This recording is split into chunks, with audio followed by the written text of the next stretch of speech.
Hello, traders. FX Pip Collector here. Today is Tuesday, September 24th, and this is my recap of the top videos of the day. And the Euro US dollar came in number one today, so we're going to do a quick recap on the 1 hour time frame. If you didn't see my full top down analysis on the Euro dollar from this morning, make sure you check out the video linked at the end of this video over here. So we did have a pretty good rally on the Euro dollar today, which was pretty expected.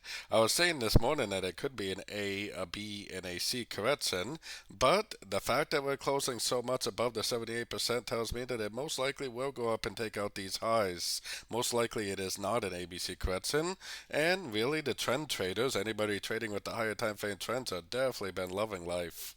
Now, this blue box up here represents a high on the daily, weekly time frame. What I actually think is going to happen, I think it's going to go up and grab all these highs, grab some liquidity, and then we may see a bigger push to the downside.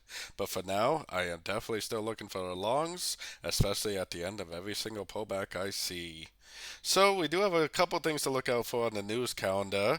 Definitely the Asian session is kind of the highlight of the week this week.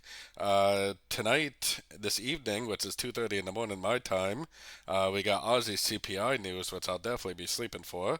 And then tomorrow in the New York session, we got home sales and oil inventory.